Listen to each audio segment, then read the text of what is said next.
President Trump's teenage son Barron placed an urgent call for help to police in London. That call's transcript, released by prosecutors, now key evidence in the London trial of 22-year-old Russian national accused of which he denies. For most of his life, Barron Trump was the one member of his family nobody could get a read on.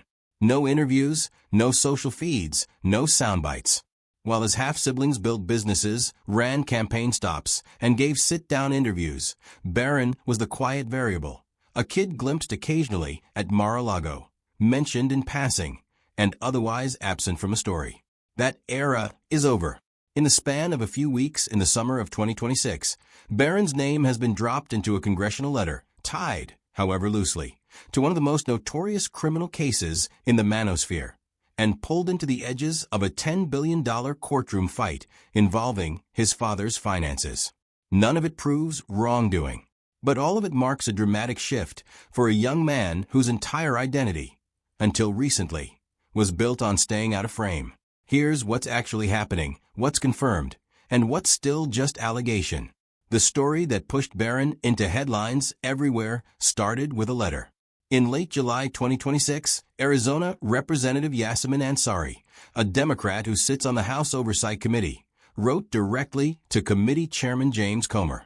Her ask was blunt. Open a formal investigation into what she called potential political interference tied to the arrest and possible extradition of Andrew and Tristan Tate, and bring Barron Trump in to testify about what he knows.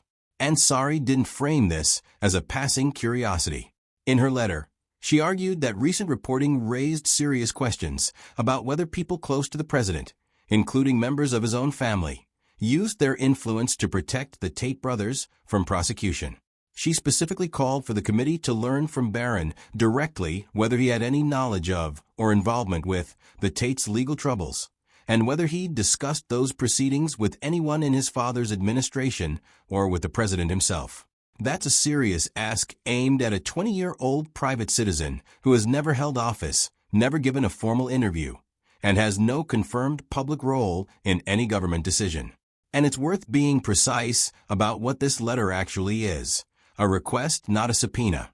Comer's committee is run by Republicans, and as of now, there's no public indication that Comer plans to act on a request from a member of the minority party.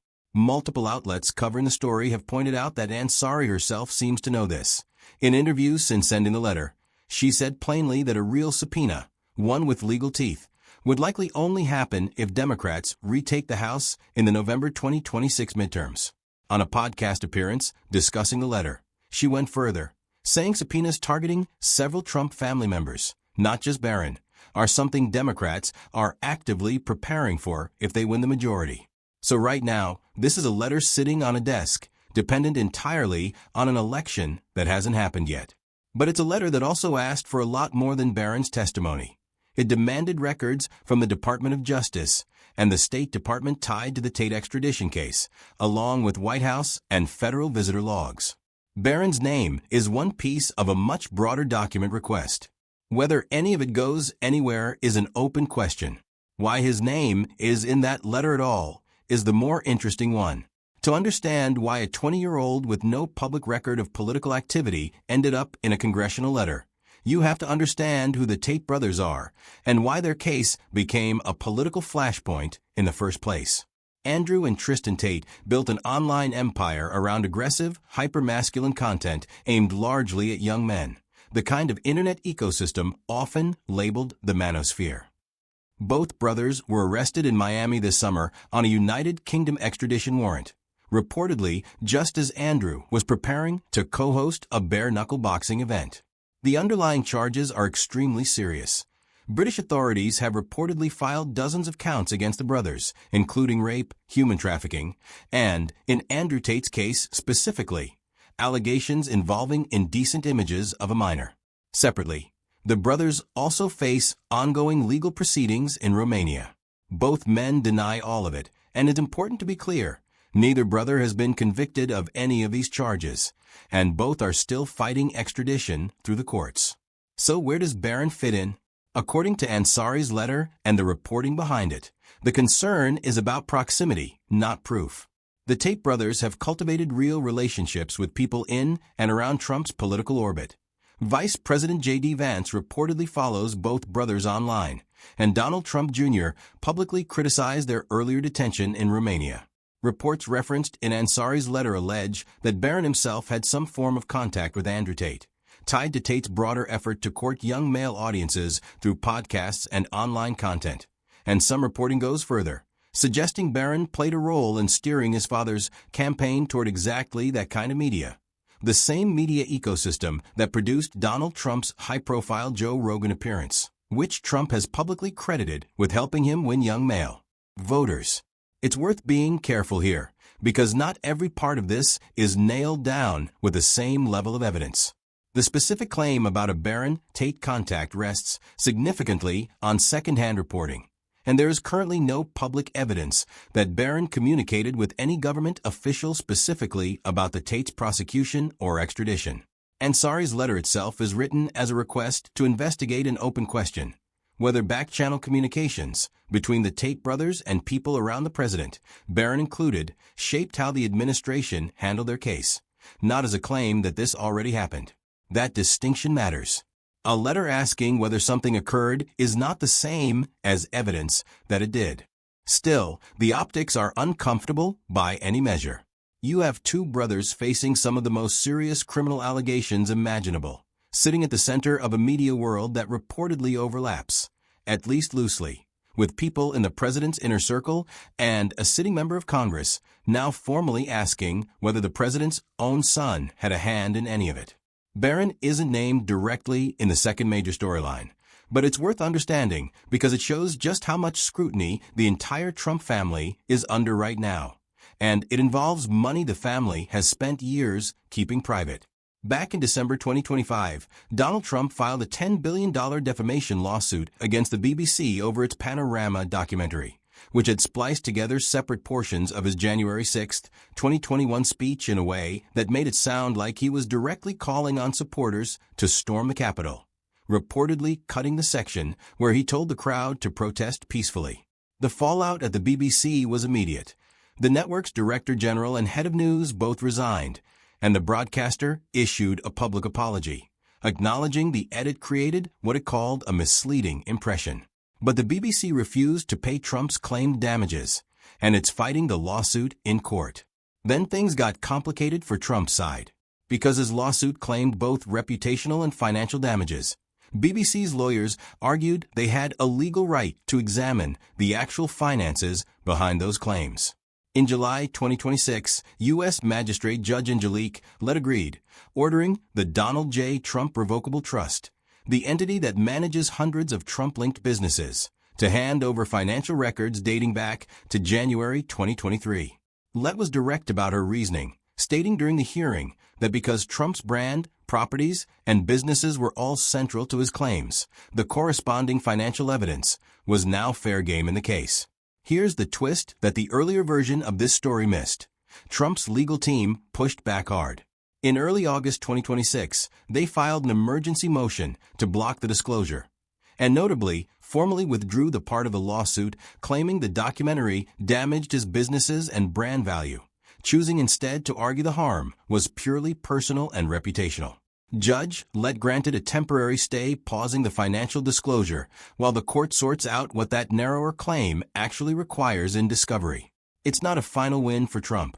The stay is temporary, and the case is still moving toward a trial that a different judge, Roy Altman, has provisionally scheduled for mid-February 2027 in Miami.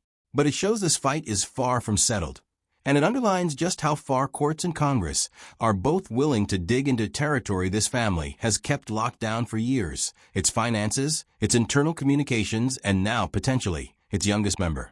To understand how unusual this moment is, it helps to remember where Barron started. He was born in New York City in March 2006, the only child of Donald and Melania Trump. And by almost every account, he was the one Trump child deliberately shielded from public life. Melania reportedly kept him almost entirely out of the press throughout his childhood. Outside of a brief spotlight when he was diagnosed with COVID-19 alongside his parents early in the pandemic, Barron grew up largely out of view, attending a private academy in West Palm Beach and living what friends and reporters have described as an ordinary teenage life, golf and video games included, defined mostly by how little anyone actually knew about him.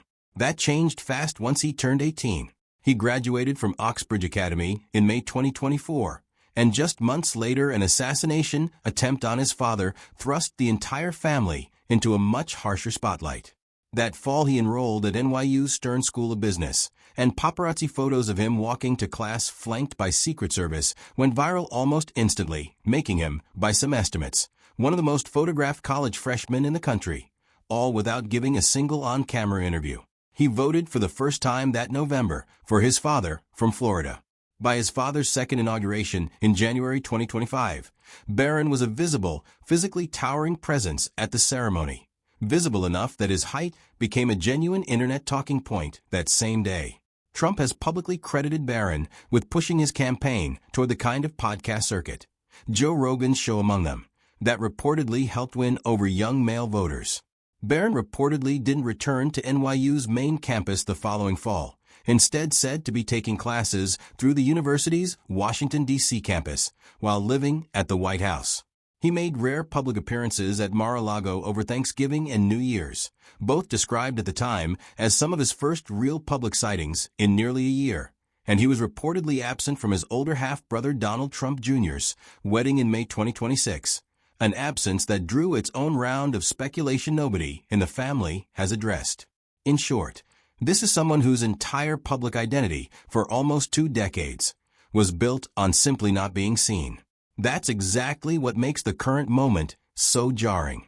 A young man raised specifically to stay off the radar is now, according to a sitting member of Congress, someone worth questioning under oath about his knowledge of an international criminal case. The subpoena letter and the Tate connection aren't isolated events. They're the latest entries in a pattern that's been building for months. One outlet tracking coverage of Barron reportedly counted more than 60 separate stories about him in just the past 3 months. For someone who spent nearly his entire life avoiding cameras, that's a staggering reversal. Some of it is genuinely small. Barron reportedly stole attention from his own father at the 2026 FIFA World Cup final, where cameras caught him relaxed backstage with FIFA President Gianni Infantino, while his father faced audible booing from the crowd during the trophy ceremony. It's a minor moment on its own, but it captures something real. Even when Barron isn't trying to make news, the cameras find him. Layer that on top of ongoing chatter from commentators about his upbringing, his social circle, and his reported friendships. And now a sitting congresswoman using words like influential in the same sentence as his name. And you get a young man whose 2 decades of deliberate invisibility are unraveling fast, whether he wants them to or not. It's worth stating plainly what is and isn't true right now. Barron Trump has not been charged with any crime. He has not been formally subpoenaed. There is no public evidence that he influenced any government decision regarding the Tate brothers' prosecution or extradition. Ansari's letter is exactly that, a letter sitting on a Republican chairman's desk, with no obligation for anyone to act on it. But the timing is what makes this worth watching. Midterm elections are coming in November 2026, and if control of the House flips, even narrowly, subpoena power flips with it. Ansari herself has said openly that she and other Democrats see this as something to hold in reserve rather than force immediately, which means a request that currently has almost no chance of moving anywhere could, depending entirely on how the election goes, become a live, formal investigation within months. That doesn't automatically mean Barron himself would be forced to testify. Congressional investigations typically start with document requests, and lawmakers often decide who actually needs to appear before a committee only after reviewing what they've gathered. But the mere possibility that his name could end up on a witness list is something no one would have predicted even a year ago. Meanwhile, the BBC lawsuit keeps grinding forward toward its scheduled February 2027 trial date, with fights over financial disclosure still very much unresolved even after the recent stay. 2 separate legal threads, one criminal adjacent and congressional, one civil and financial, are both circling the same family, and both have already shown a willingness to pull in names nobody expected to see on a witness list or a discovery request. There's a broader lesson in all of this, and it goes beyond Barron specifically. When a lawsuit gets filed or a congressional letter gets sent, it doesn't just target the person named at the top of the page. It opens a door.